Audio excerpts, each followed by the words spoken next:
Welcome back, one and all, to another episode here at the Damage Report with me, John Ederola, and a special treat joining us once again, Charles Coleman Jr. Charles, how's it going? John, what's going on? It's such a good feeling to be back. Glad to be here, and thanks for having me. It's great to have you here. It's great to have you here anytime. We are, of course, in the middle of two very high-profile court cases, so I imagine you've probably been pretty busy recently, huh?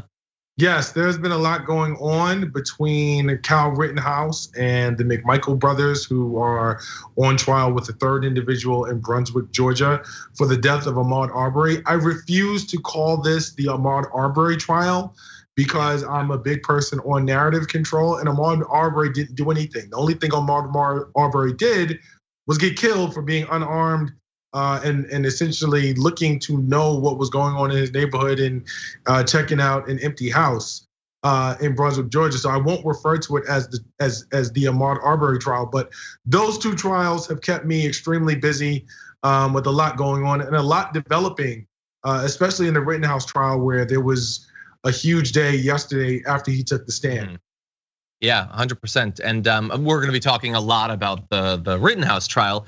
On the trial of those who killed Ahmaud Arbery, and I totally agree with you about how we should phrase that. I'm sure I've done the opposite way, unfortunately. What have you thought so far about what you've seen?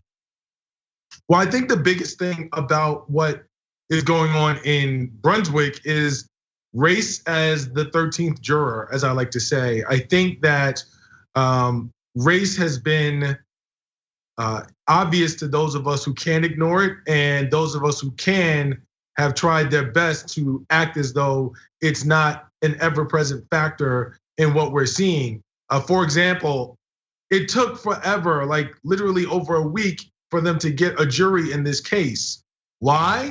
Because they wanted to have Black people who are represented in the case, but they didn't want the Black people who were represented to have authentically Black experiences, meaning that they didn't want them to be tainted by racial discrimination or bigotry or any of the things that, quite frankly, have become to be a part of the DNA of what it is to be American and live in the South. And so I thought that was a very interesting sort of narrative to examine about what it was that you were using to preclude jurors in terms of their own experiences with discrimination, but then also sort of not being willing to acknowledge, unfortunately, for better or for worse, and really just for worse, that's a significant part of what it is to experience Blackness in America. And so you can't really separate the two. And so I found that to be very, very interesting.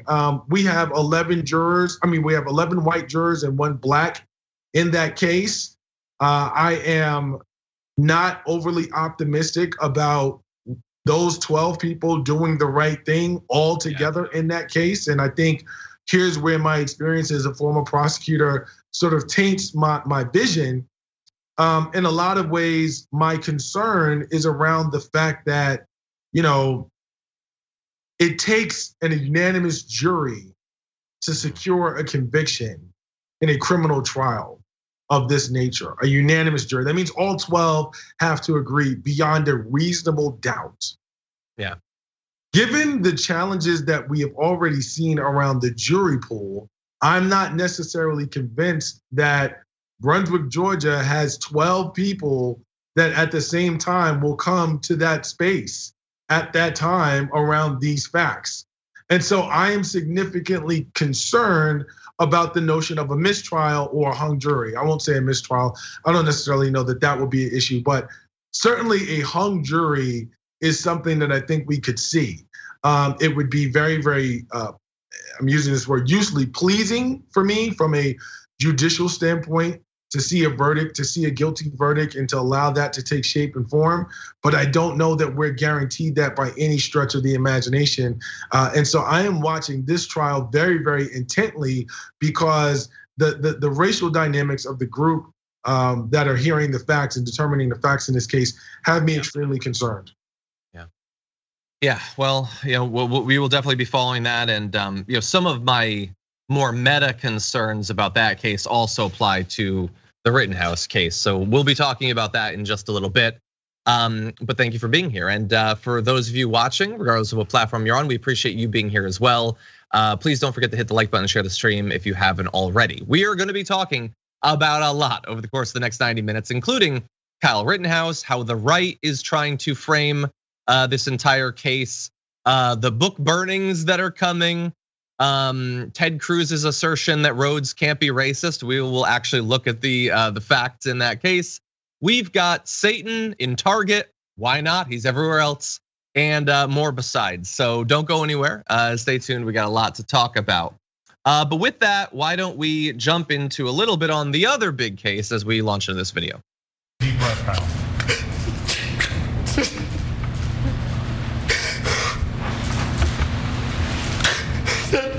Whatever.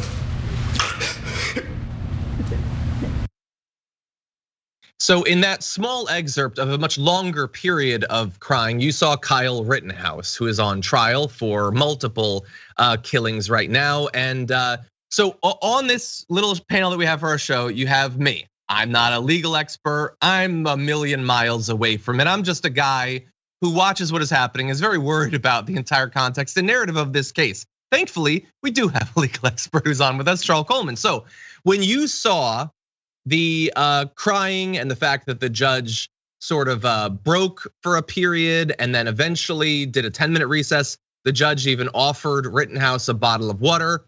What did you make of that crying?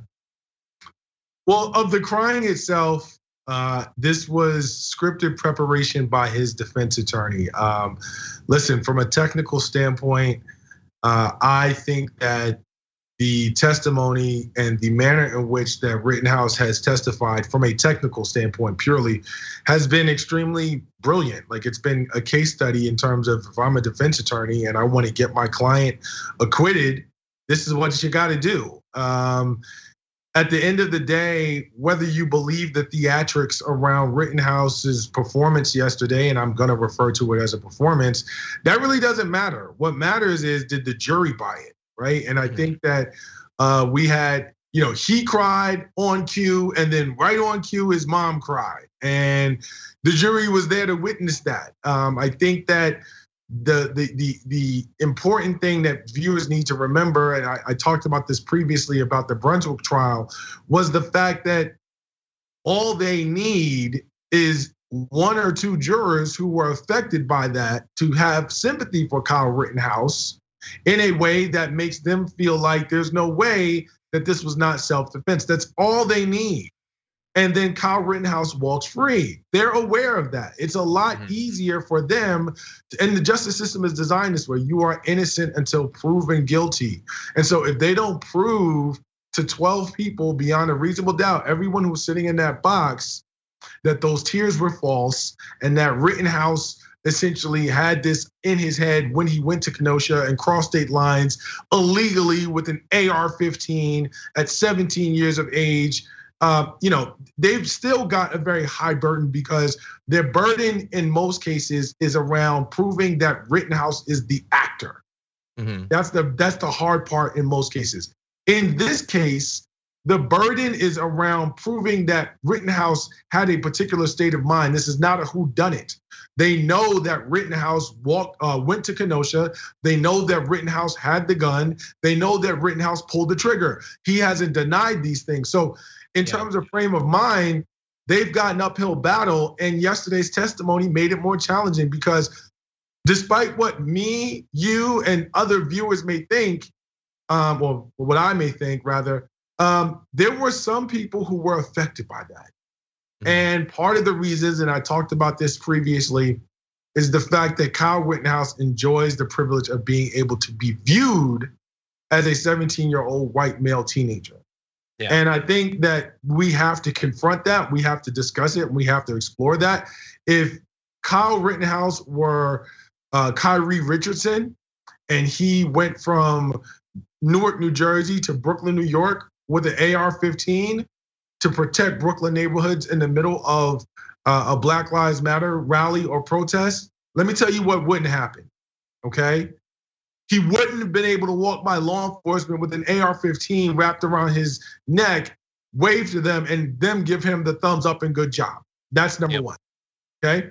Number two, he wouldn't be able to walk through the streets, kill someone or kill multiple people after shooting people and be apprehended by law enforcement that he actually walked by after doing that, and this not be a problem.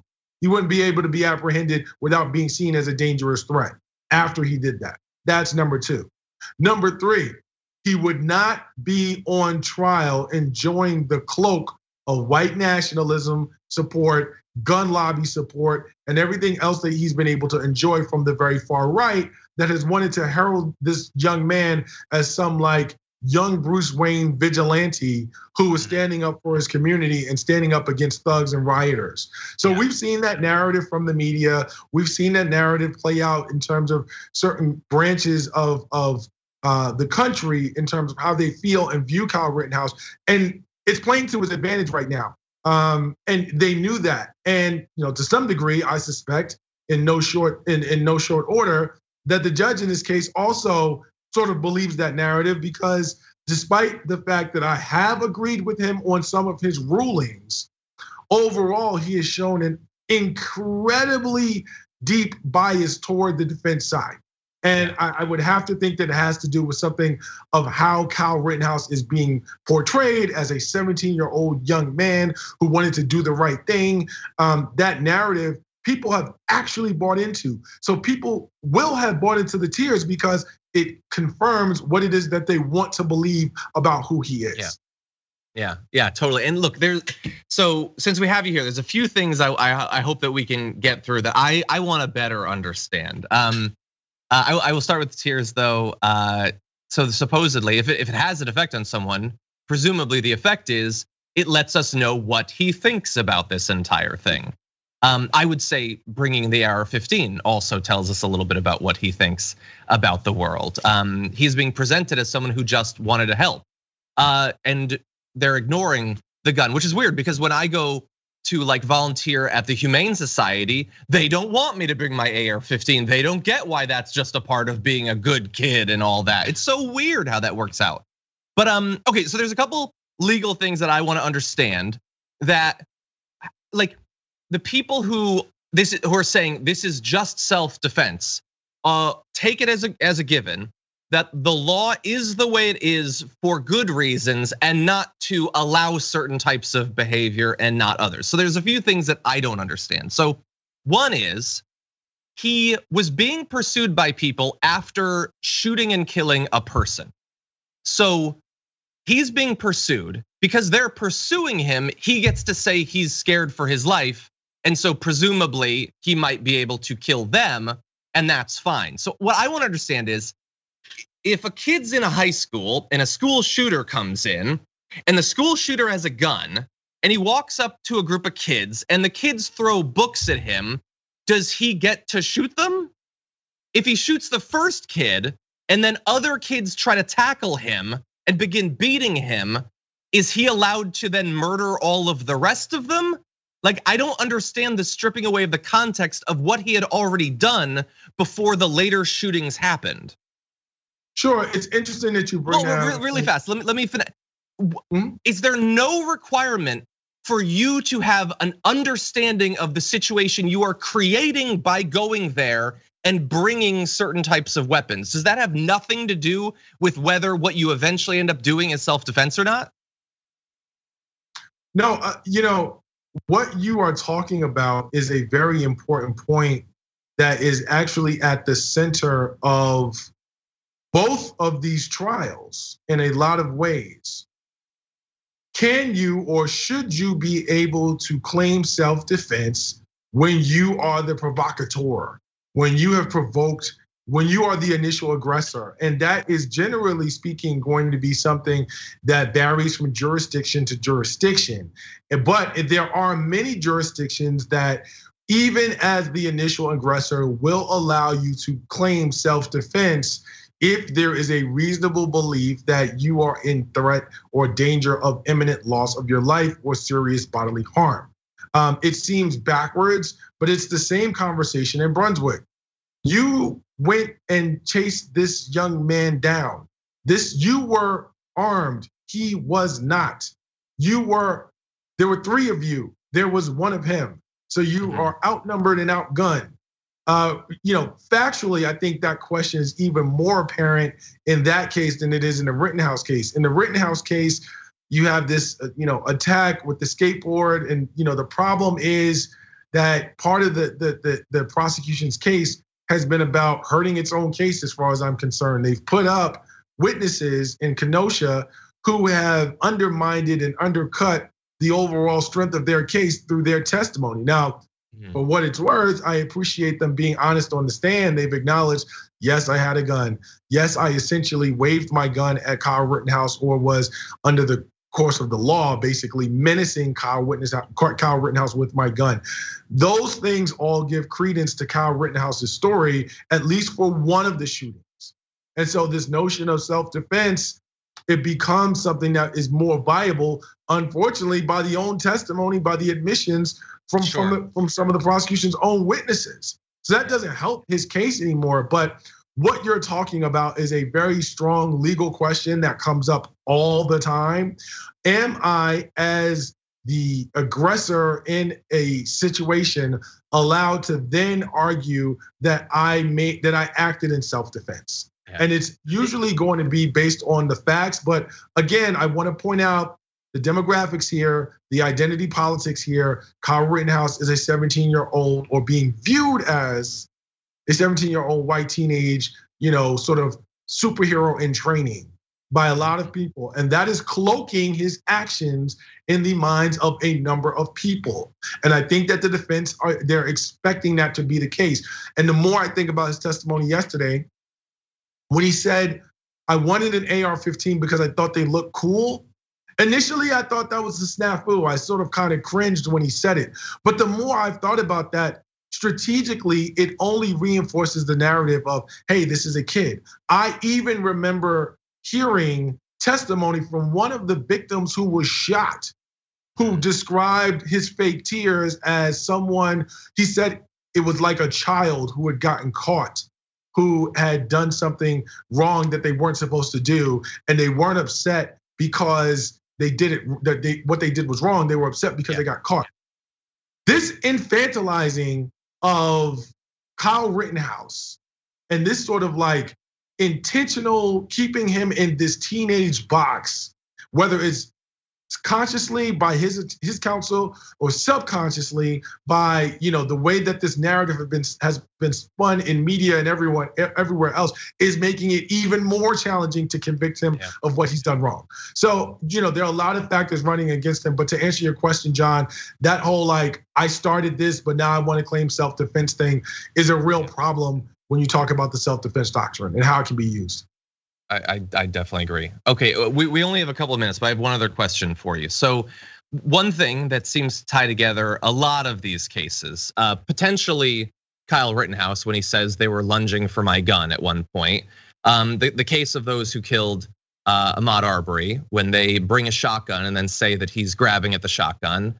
Zimmerman as well is. They sort of seem to need to prove that they were in danger, not just of being beaten, but of being killed. And generally, the people that they end up killing are not armed. So to make the case that, that Trayvon Martin was going to literally kill me with his bare hands is a little bit of a tough case to make potentially. So they bring a deadly weapon to within arm's reach of a person. And then they can claim that because that gun is there and might be taken from them, they are then in threat, like the threat of death. Yes. And so Ahmaud Arbery, nobody thinks he's going to, what, did he watch a lot of Bruce Lee movies growing up? He's gonna kill 3 men with his bare hands. But no, now there's a shotgun nearby. Ignore the fact that I put it there and that it never needed to be there. I never needed to be there. In all of these cases, none of them needed to be anywhere near where they're at. They went there and they brought the gun that then serves as not just the tool for the murder, but the justification for the murder as well. This seems very see-through. Is this something that is talked about in cases like this? It is, of course it is, John. But I think that you have to sort of, you got to consider the logic that people in certain places use, particularly around guns, particularly in places where guns, are sort of readily available and it's not a big deal around owning a firearm or the type of firearm that you own for protection. Their motto, like many of the Second Amendment buffs, are, look, guns don't kill people, people kill people. So their argument is the mere presence of the weapon itself should not evoke any sort of concern around deadly harm being done. It's just simply there for protection. But when someone who I'm in conflict with attempts to reach for that gun, now I have a reasonable fear for my life because we're in conflict. But left alone, if left alone, that gun should not evoke any sort of like concern for that person. I don't think it's very logical. I do understand that from a legal perspective, they have a very small ground to stand on, but it's not something that I particularly like. And we're seeing how problematic it is as it plays out, kind of sort of in a different way in both trials. Yeah. Say that the system seems to be set up to produce this outcome. And if he does end up walking, well, why wouldn't he just do this again? The next time there's a disturbance, why wouldn't he just go and bring a big gun and get close to people? And if they come near you, why not? Like, I know that justice is about, like, these cases are about these individual cases, but they're also, I think, about sending a signal to the country about what behaviors we want to incentivize and which we do not. And it seems pretty clear, and it'll be even more clear in a minute when we get to the right-wing media reaction, that they want more of these situations. Because we can't even get these people to say, okay, he was doing self-defense, but I really wish he hadn't been there. I really hope that nobody does this. We can't even get them to say that. They can't even say that he made any bad choices in this. He was just a good kid, but we'll get to that in a minute. We are gonna take a quick break, but stick around, we got a little bit more on this when we come back.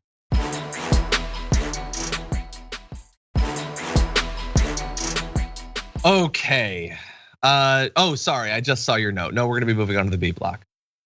Yeah, those videos were mostly if we needed them, and it turned out we didn't. Okay, so unfortunately, prepare yourself because we're about to turn to the right wing.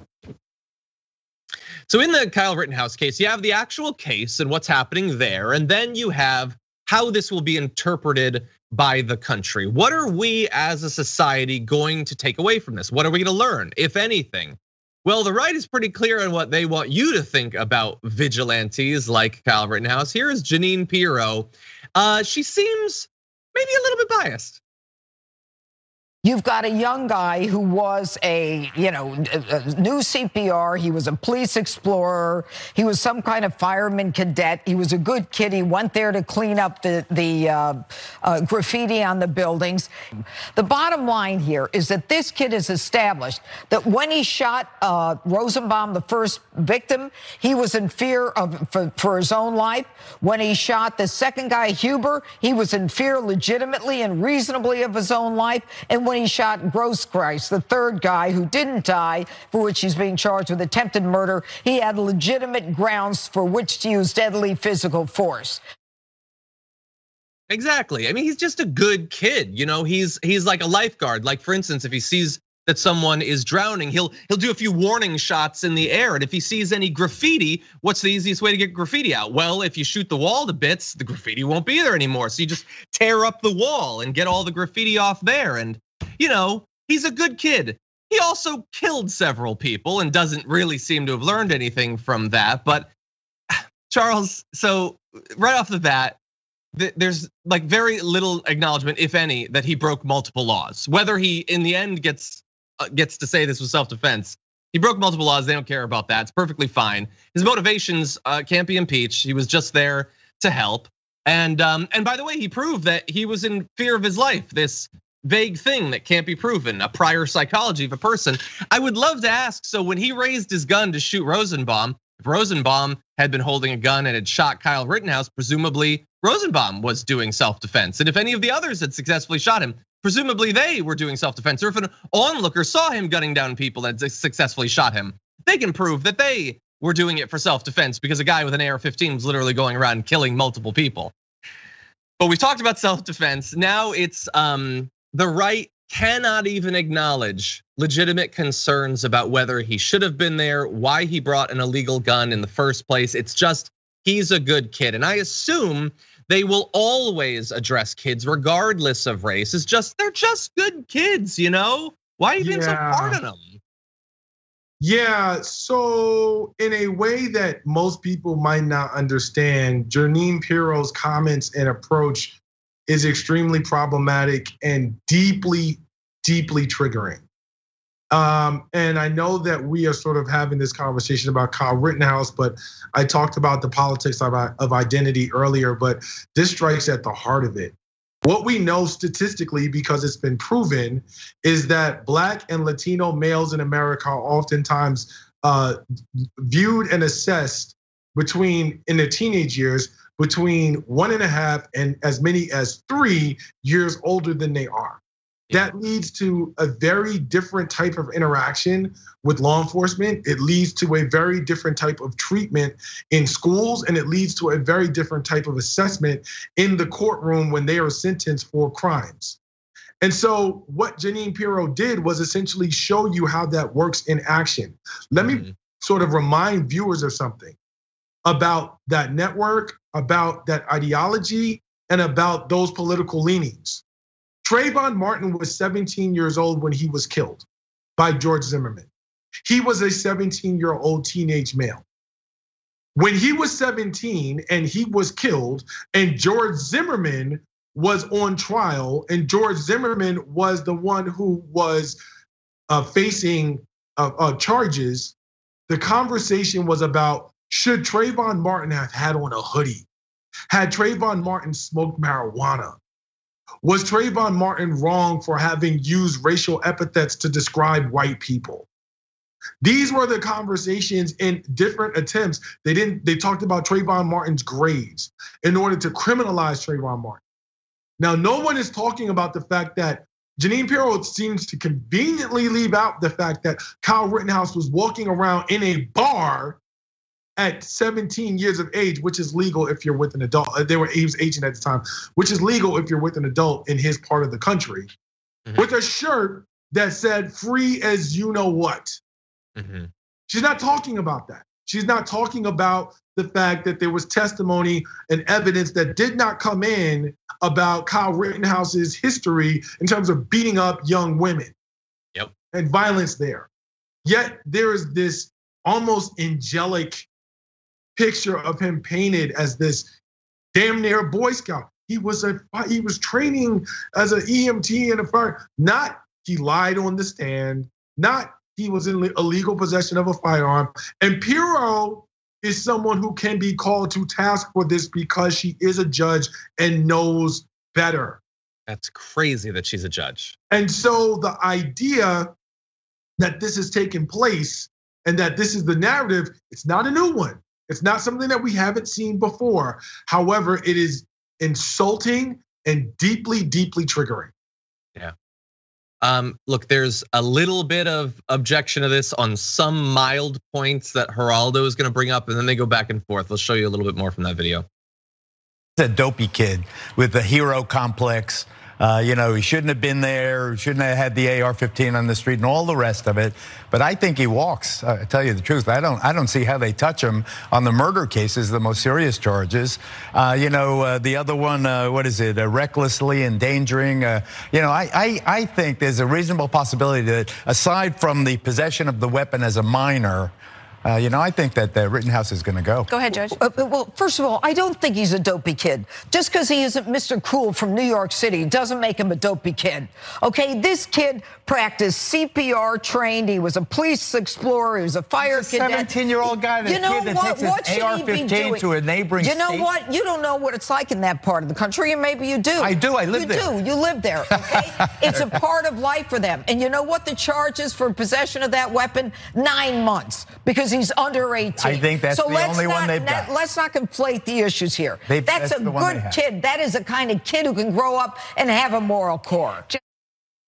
Okay, he went somewhere with a gun that he never should have had, and she's all about law and order and all that. Doesn't care at all that he broke that law. It's only a 9-month thing. Does she just casually go to jail for 9 months at a time? It's no big deal. I personally think that'd be pretty significant if I was sent to jail for 9 months. But no, it's like you literally, he will get away with this. And you also can't even say that he shouldn't have done it, that he shouldn't have broken the law, that he shouldn't have been there, that he idolized having weapons of war on the streets. You can't even get that out of this situation out of Jeanine Pirro. I find it so interesting that there are these strong defenses of Kyle Rittenhouse coming from the right. And many of them are rooted in Second Amendment lore. Quietly, they're rooted in anti-blackness, in as much as the part of the narrative that a lot of people are not talking about is this false belief that part of why he needed to be there was because Black Lives Matter people were tearing stuff up. And that's what we were seeing around the country. That's not been explored, right? Like, that's not been a part of the discussion, but it is part of what fuels the sentiment. The part of the sentiment, and you saw it with the judge who talked about, well, I won't allow the deceased to be referred to as victims, but I will allow them to be referred to as rioters and looters, right? Like, so there's this like really strong sentiment of like, well, maybe they're Antifa, maybe they're BLM, maybe they're problematic on certain levels or what have you, but he was doing us a good thing. He was doing us a service because he has such a strong moral core. And it's insulting. It is racially coded if you are paying attention, because even though his victims were white, let's be very clear, they were all out in response to the shooting of a Black man. Yep. And so that has played out over and over again. And I think that there's a lot to be said about that. And I can't help but to parallel how many times, Philando Castile comes to mind. We're talking about Wisconsin, he's in Minnesota, I understand that.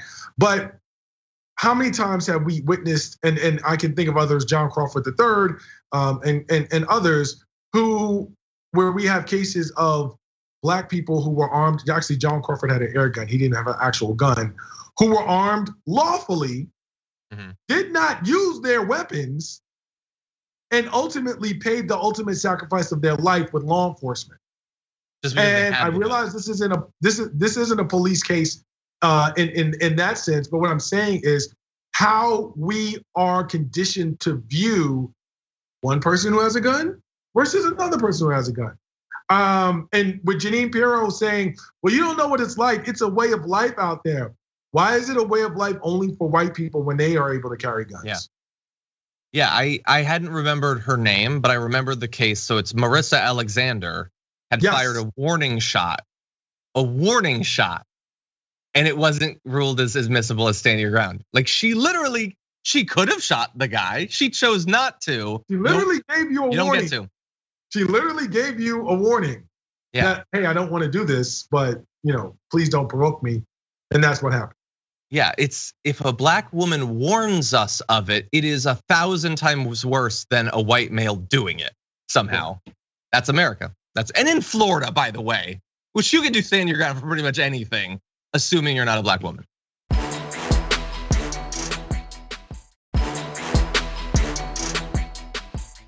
Okay.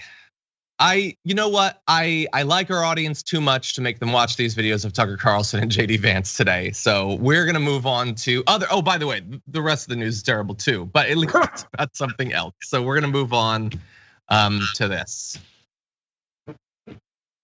The right-wing media has a few core principles. 1, that schools shouldn't be safe spaces. 2, that cancel culture is running amok. And 3, they want to get rid of every book in schools because they're personally offensive to them and they don't like it and they don't want to see it. So this has been going on all over the country. In Virginia, in Texas, they had a list of over 850 books that they don't think your kids should be able to read. Screw your parental rights, not you, only them. And now we have this. Specifically in Virginia, the Spotsylvania County School Board has directed staff to begin removing books that contain quote unquote sexually explicit material from library shelves and report on the number of books that have been removed at a special called meeting next week. Specifically, there were these books in the LGBTQIA section that like a parent had a problem with, so your kids don't get to read those now. The criteria for pulling books from circulation this week is sexually explicit, but the board plans to refine how material is determined to be objectionable for a further review of library holdings. To give you an idea of what this is about, because this might seem on its surface to be kind of censorious, they want to make sure that you understand that it is. So the Cortland representative and board member, Rabi Abu Ismail, said, "I think we should throw those books in a fire." Livingston Representative Twigg said he wants to, quote, "see the books before we burn them so we can identify within our community that we are eradicating this bad stuff." And I'd always sort of thought that if you're gonna like launch this sort of like Christian fascist campaign, like just don't do the most obvious Nazi things. Like don't use a swastika, that's just making it too obvious. Don't literally burn the books.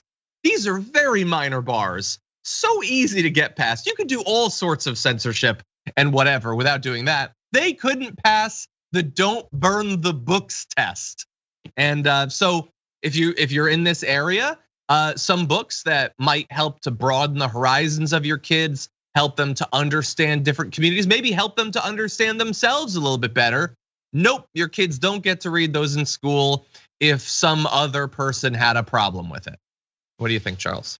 John, I have a lot to say about this, and I think some of the viewers who are watching may not necessarily make certain connections. So this is happening in Virginia, and we just saw a significant Democratic loss in the gubernatorial race in Virginia.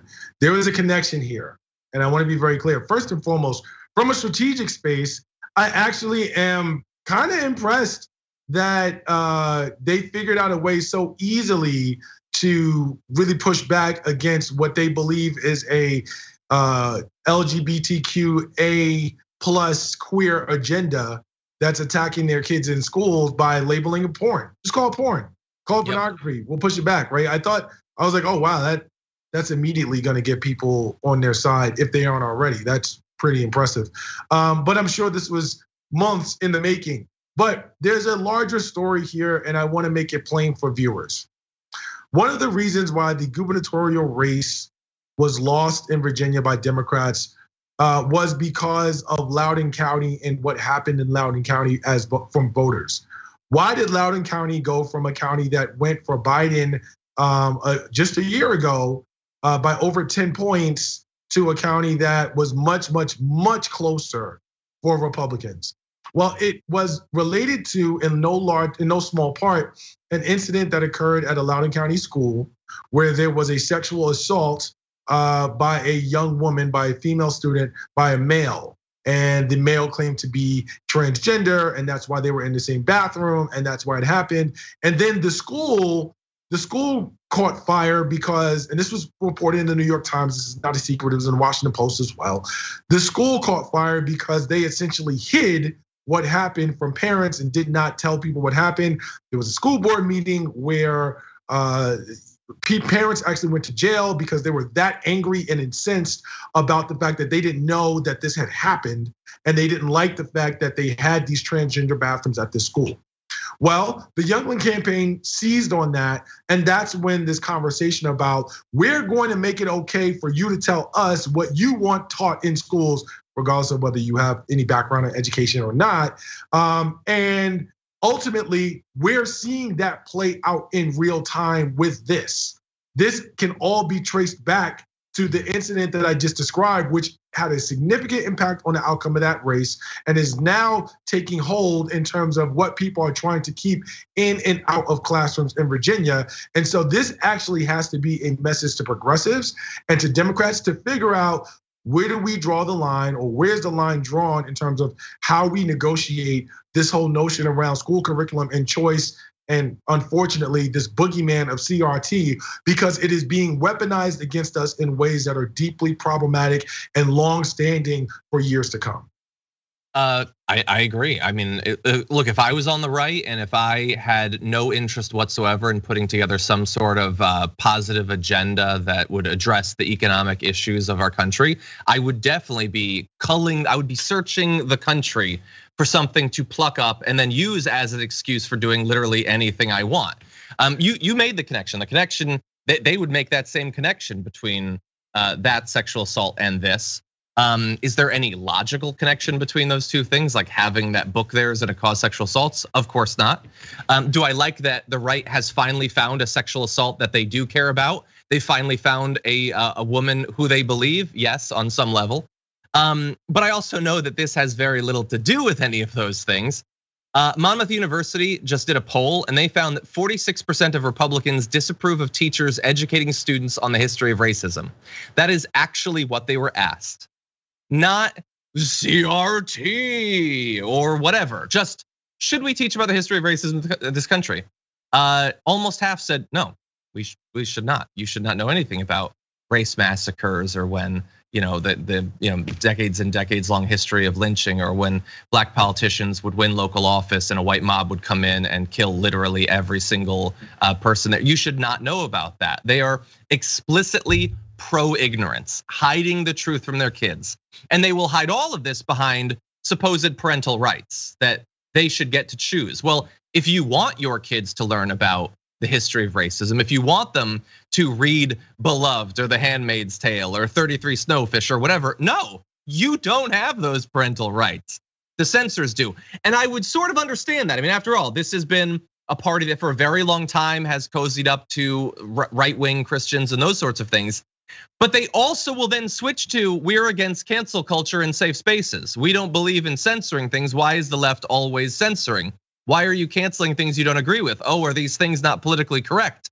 Well, they found a whole bunch of things that they don't think are politically correct and they want to ban them as a result of that. So I know the hypocrisy doesn't matter in this country. It's just expected that you'll be fundamentally hypocritical about every one of your supposed values. But there sure is a gap between what they say they support and what they're doing every day in these school districts. Any final thoughts before we go to break? Yeah, absolutely. I think that part of the reason why people don't want this stuff taught is because you have to realize and understand that it's not just history. When you look at what we're still dealing with today, any student, any logical person, anyone with half a brain is going to wonder, well, if this is history, why are we still dealing with it? And I think that that's really what's driving the right and driving this movement against teaching actual history in schools. They don't want people to discover it's not just history, it's actually our present. Exactly. And you've been making that point in some of these cases. Like a lot of what we're seeing from the judges, the way the laws are set up, these are not. Well, I was going to say they're not relics of Jim Crow. I guess in some ways they are. They're not Jim Crow. They're right now, and still having effects. You're totally right there.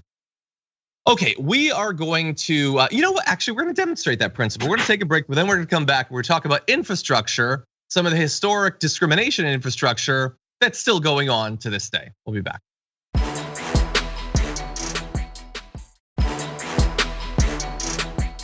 Okay, Charles, you ready to talk about something truly spicy? Are you ready to talk about infrastructure? It's gonna be fun, don't worry. Oh, I think you might be muted, Charles. Let's get it on, John. Okay, let's get it on. Okay, let's do it. And we're gonna start off with one of my favorite people. Joe Manchin might, oh my God, he might have a problem with Build Back Better, but no, I heard he was definitely gonna support it like a week ago. I think, didn't Biden get a promise? I don't know, because now Joe Manchin is saying, I don't know, inflation. He tweeted, by all accounts, the threat posed by record inflation to the American people is not transitory and is instead getting worse. From the grocery store to the gas pump, Americans know the inflation tax is real, and DC can no longer ignore the economic pain Americans feel every day. And I love that tweet so much, not only because I'm sure some of the moderates were hoping that like they would just tone it down for a little bit and then kill it in a month or something. He didn't wait more than a week. But what I love about that is he's saying, I'm not gonna do anything because the American people are hurting. He's saying we can't ignore the economic pain while advocating for literally not doing anything to help with the economic pain. I don't know how much I consider him a particularly clever man, but I think that's a clever little ironic point to make. Let's ignore you while claiming the reason we should ignore you is because DC has been ignoring you. So anyway, Charles, it might not happen. If it does happen, it ain't happening this year apparently, and it might not happen at all. Listen, you and your racist roads can sit down until next year for all I'm concerned. Joe Manchin is doing what Joe Manchin does. And at the end of the day, my issue is not with Joe Manchin. My issue is with the other Joe in Washington, Joe Biden. And I say that because our government is not designed for any one person to hold us by the proverbial balls. But the way that Democrats and Joe Biden have navigated this Joe Manchin situation has created a situation where it's just that, where he's doing just that. And so from my honest assessment, shame on you, shame on Chuck Schumer, shame on all of you all from a leadership space where you've cultivated this space where this one guy who is not necessarily, and I get it, like I get numbers, I get all of that, but that's when you're strategic. That's when you figure out other ways to solve the problem that don't allow the way that the wind blows on a particular day and how Joe Manchin wakes up and what side of the bed he's on to dictate whether you get a multi-billion-dollar bill passed that's a key piece of your legislative agenda. Why would you leave that up to one person? And if you did, why don't you have a strategy for dealing with it? So I actually don't blame Joe Manchin for doing what Joe Manchin does. This is actually the real reenactment of the story of the tortoise and the scorpion. If you know that story, the tortoise carries the scorpion. Like Joe Manchin is the scorpion. And I don't know why you're acting as though you don't know this. You knew it. You knew, to quote, there's a football quote from Danny Green. He is who we thought he was. Yeah. And it's just like, you got to accept it. Exactly, it's his nature.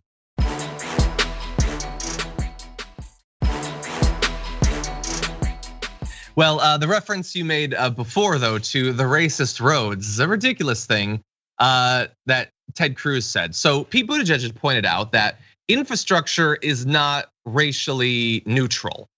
Choosing where you spend money, how you spend money, how different groups get affected by the money you spend also matters. So we want to just briefly talk about this as a reminder of, as we engage in all this infrastructure spending, we do have to understand how core racial justice should be to this money. So Mayor Pete had pointed out that some highway construction had negative effects in certain communities, which led Ted Cruz to tweet, "The roads are racist. We must get rid of roads," because he's a very serious person who cares about his constituents. Sorry, his white conservative constituents in Texas. Well, yeah, no, it is racially discriminatory though, because the US interstate highway system, which was built from largely the 1950s to the 1990s, more than 1 million people were forced from their homes, many black neighborhoods entirely bulldozed and replaced with those highways. And in areas where it would affect largely black communities, they bulldozed. In areas where it was white communities, they generally didn't do as much of that. That was very common, it was explicit. Some city leaders in the mid-1950s saw the interstates as a good opportunity to, quote, get rid of the local N-word town, a former top transportation lobbyist later recalled. It was convenient to them. And the thing is, more recently, these highways have been widened. And who do you think is being displaced from that? More than 200,000 people have lost their homes nationwide to federal road projects over the last 3 decades. It's actually way higher than that. We don't know the real number, but that's what we have. And that is still going on. You can see it in Houston in 2008. There wasn't nearly as much expansion in white areas, but this is not just history. It is history, Ted Cruz, but it's not just history. And so when we spend all this money, if we ever get it, let's try to be a little bit more understanding of who's being affected and in what way. What do you think, Charles? Unfortunately, I'm not able to stay for the whole program, but this couldn't be a better way for me to walk out. This is exactly why you need to teach history, because then you don't have to worry about people making up narratives which don't make sense and are ahistorical. But what I will say about Ted Cruz is this.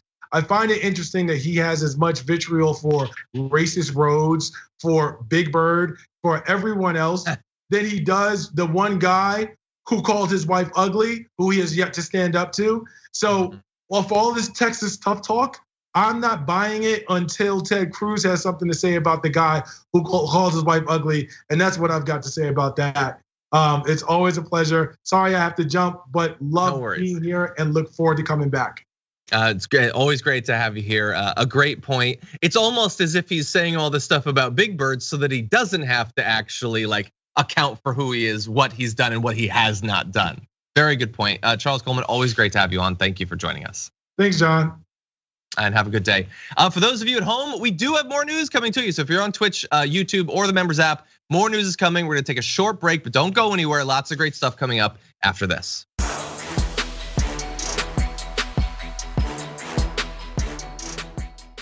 Thanks for listening to the full episode of The Damage Report. Support our work, listen ad-free, access members-only bonus content, and more by subscribing to Apple Podcasts at apple.co/TYT. I'm your host, John Adarola. I'll see you soon.